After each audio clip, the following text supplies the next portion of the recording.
Assalamualaikum warahmatullahi wabarakatuh. Selamat sore sahabatku semuanya dimanapun anda berada ya, semoga sehat selalu.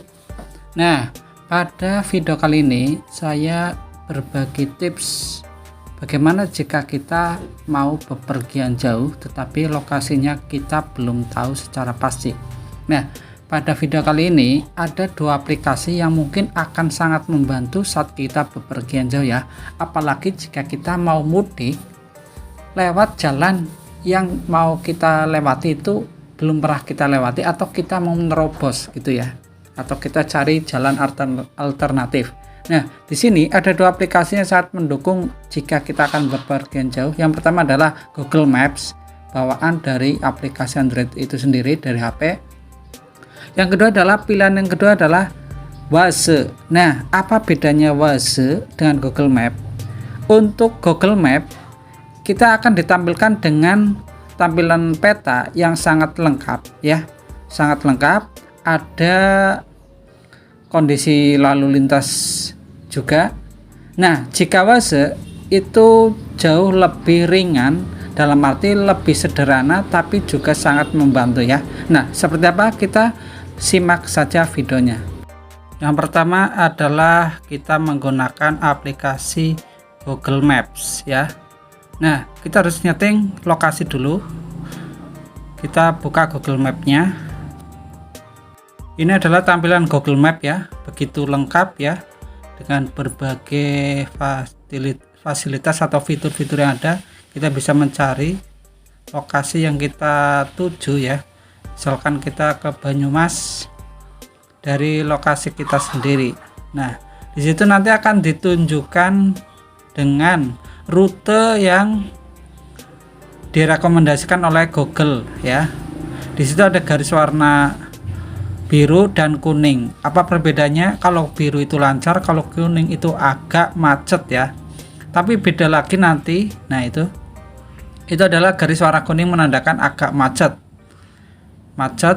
Agak macet maksudnya ya. Kalau biru itu masih lancar ya. Nah, beda lagi dengan garis yang berwarna merah.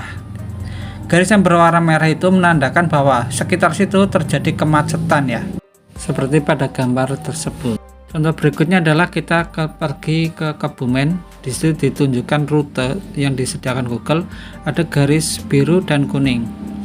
Dan di situ ada indikator gambar seperti sinyal, itu menandakan bahwa itu area sibuk ya, atau banyak sekali warga. Nah, itu diberikan bloknya daerah yang rawan macet. Nah, di situ dihadirkan pula rute-rute jalan yang berwarna biru itu artinya lancar, kuning itu agak macet, dan kalau merah itu macet sekali. Itu untuk berikutnya adalah tampilan Waze. Aplikasi Waze itu menampilkan juga rute, tapi jauh lebih sederhana ya. Di situ nanti teman-teman akan diberikan rute sesuai yang kita minta. Ya, di sini saya mencontohkan akan pergi ke Kebumen. Di sini akan ditampilkan menu kemana kita ketikkan di situ, misalkan ke Kebumen ya. Nah, saat kita mengetikkan, nanti setelah itu akan dimunculkan tampilan berikutnya, itu lihat rute. Pada lihat rute nanti kita klik, karena nanti algoritma akan menghitungkan rutenya berapa lama, berapa kilometer ya. Nah, setelah menunggu sedang processing, kita akan ditunjukkan rute sebenarnya ya, rute yang hendak kita tempuh. Nah, di situ adalah arah, itu ada segitiga biru itu menunjukkan arah kendaraan kita ya.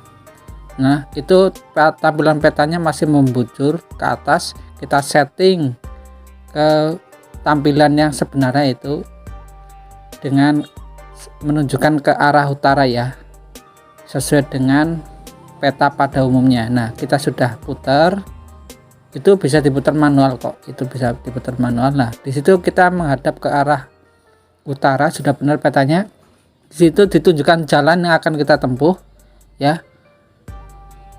Itu yang biru adalah menunjukkan jalur atau rute yang hendak kita lalui jika kita menghendaki jalur yang disodorkan oleh aplikasi Waze ya. Itu ada komplit dengan nama jalannya juga. Nah, ini adalah tampilan saat kita belum melajukan kendaraan kita ya. Artinya ini tampilan sebelum kita menggerakkan atau menjalankan kendaraan kita. Beda lagi jika nanti, nah itu ada tujuan, gambar bendera hitam putih itu adalah tujuan akhirnya. Beda lagi jika kita sedang berjalan, nanti akan tampilannya seperti ini teman-teman. Ada kilometernya, menunjukkan kita berjalan pada kecepatan berapa. Begitu ya teman-teman ya. Itu adalah tampilan dari aplikasi Waze. Nah, di situ kita juga bisa memberikan laporan seperti kemacetan.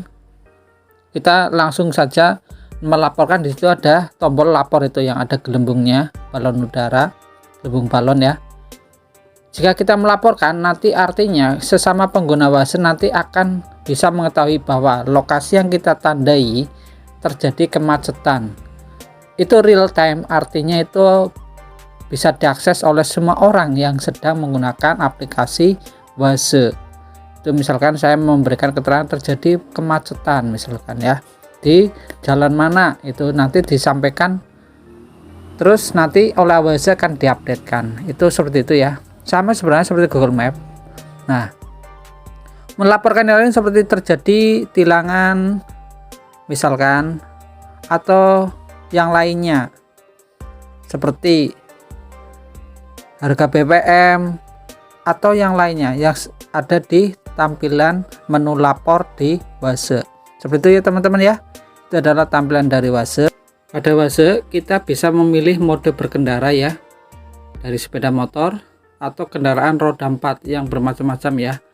Ada taksi, mobil pribadi, seperti itu ya. Atau kita juga bisa memasukkan nomor plat kita ya, plat nomor kita. Untuk terjadi ganjil genap kita bisa menghindari ya. Nah, di situ juga kita bisa melampirkan kartu tol. Itu contoh tampilan jika kita dengan mode sepeda motor. Nah, seperti itu contohnya ya. Kalau mode sepeda motor itu ada jalur yang warna ungu pekat dan ungu muda. Bedanya kalau ungu pekat itu jalur nasional, ungu muda itu jalur alternatif ya. Beda ya. Jadi yang ungu muda itu jalur alternatif. Seperti itu teman-teman.